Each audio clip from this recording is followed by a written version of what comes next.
Hello everyone, नमस्ते अनि स्वागत छ हजुरहरूलाई हिमालय किचनमा। आज म हजुरहरूको लागि लिएर आएको छु एउटा एकदमै मिठो अचार। आज म बनाउँदैछु केराउ र आलुको अचार। यसलाई चाहिँ गोर्खा अचार पनि भनिन्छ।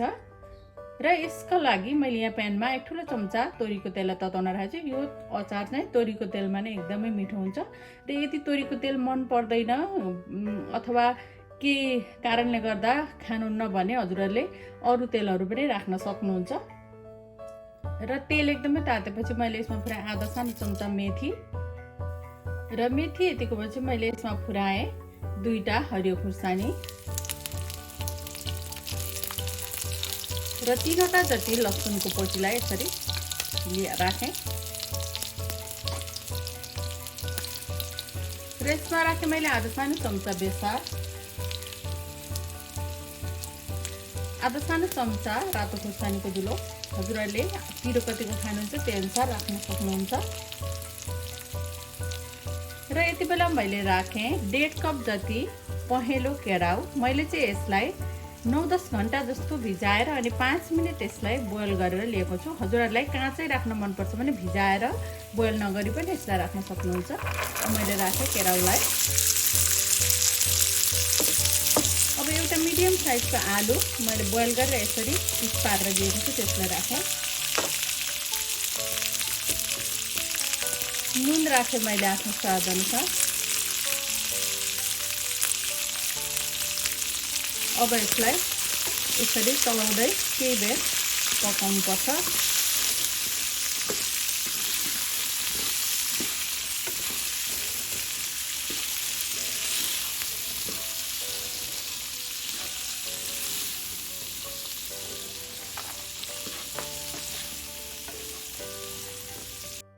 हजुरहरूले यसमा अदुवा पनि राखेर बनाउन सक्नुहुन्छ। मैले चाहिँ आज राखेको छैन।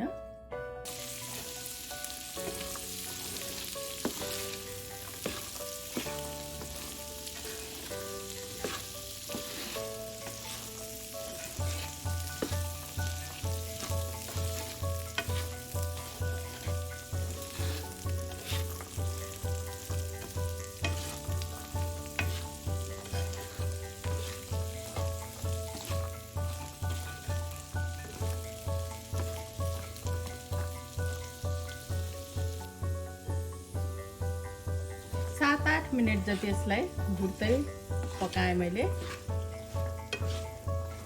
र अब यति बेला मैले यसमा राखेँ आधा सानो चम्चा जिरा र धनियाँको पाउडर।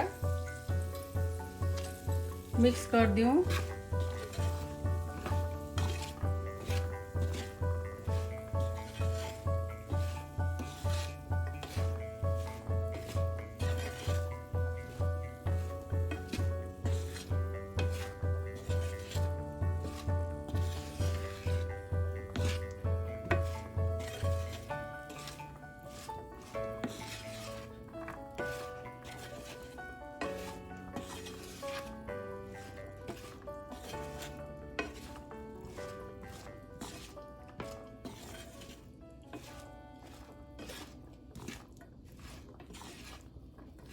ल अब यसलाई चाहिँ म अर्को बोलमा सारेर केही बेरको लागि सेलाउन दिन्छु। र अब यो चाहिँ केराउ र आलु हल्का सेलाएपछि मैले यसमा राखेँ एउटा सानो साइजको प्याज। यसरी काँचो प्याज पछिबाट राख्दा यो अचार एकदमै मिठो हुन्छ। 1 ठुलो चम्चा कालो तिल, 1 ठुलो चम्चा कागतीको रस, मसिनो गरेर काटेको हरियो धनियाँको पत्ता। अब यसलाई मिक्स गरिदिउँ। यसलाई एकदम राम्ररी मिक्स गर्नुपर्छ।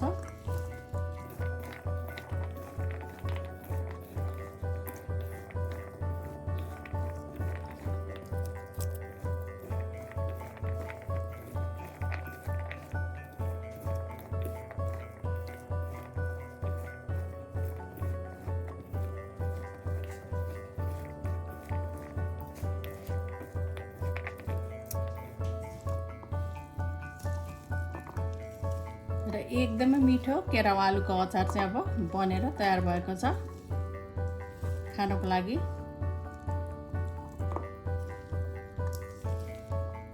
हजुरहरू पनि यसपालिको तिहारमा यसै गरी यो अचार बनाएर खानलाई ट्राई गर्नुहोला।